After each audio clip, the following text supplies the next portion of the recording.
What's new, crew? Welcome back to my channel. My name's Cassandra. We got a short video for you guys today, but full of some really nice things. So we're going to be making a roast. I told you guys that I would bring you guys along with the life of my $30 roast. We're also going to be doing some seed saving from the flower patch that my husband put in earlier this spring. We have plans to expand the flower patch to another section of the property over by the permaculture orchard.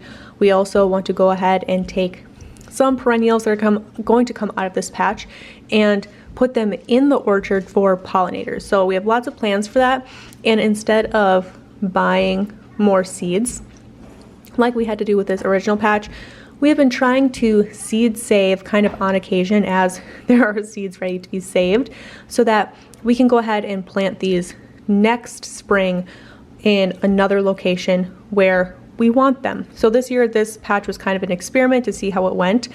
And obviously you can see it went really well. These are like 7 feet tall. Some of them got so big and so heavy, they're actually falling over now that it's kind of getting later into the season. This patch has been really fun to watch, specifically because there are some annuals in here, there are some perennials in here, but it's a mix of flowers. So you'll have some flowers blooming earlier in the season and then they die back, and then you'll have a new set of flowers that bloom in mid-season, and then when they die back you have our end of season flowers, which is kind of what you're seeing here. We did have some flowers that bloomed all season long, which was really fun.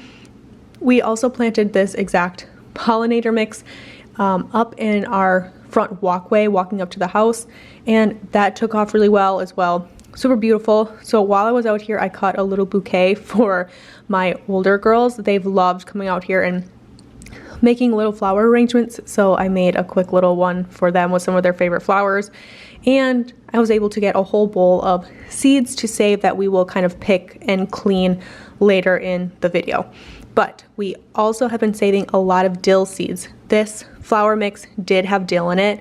Dill is something that can come back on its own, but because we do want to make sure that we're putting it in another location on the property, we've been saving some of those seeds as well. We also went to a local orchard that's actually just a couple miles down the road from us and picked up some apples. It's not a U-pick. We thought it was. We've never been there before, but we got 2 different varieties of apples, these ginger golds, and we also got some zesters.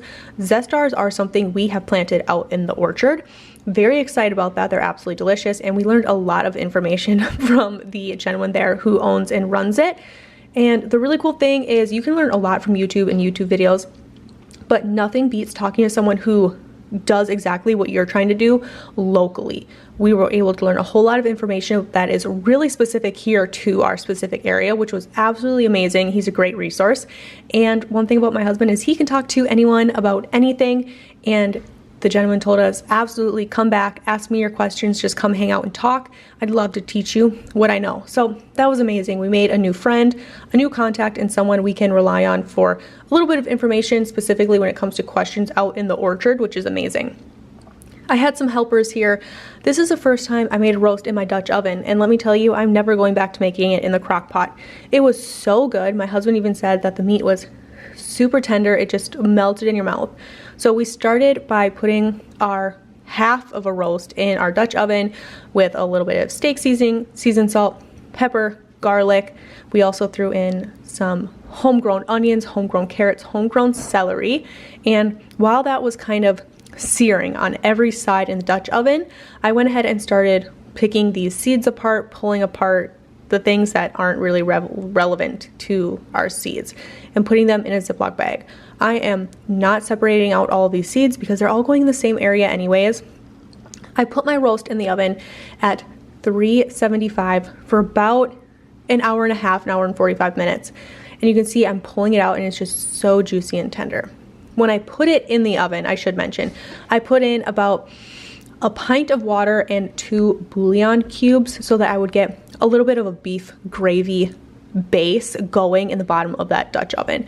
When I pulled it out, you can see I just poured in a little bit of a slurry. All it is cold water and a little bit of flour just to act as a thickener to thicken up all of that juice, all those drippings, that beef bouillon, and make our beef gravy here. So it's a great one pot meal. If you wanted to, you can cook your potatoes right in with this roast.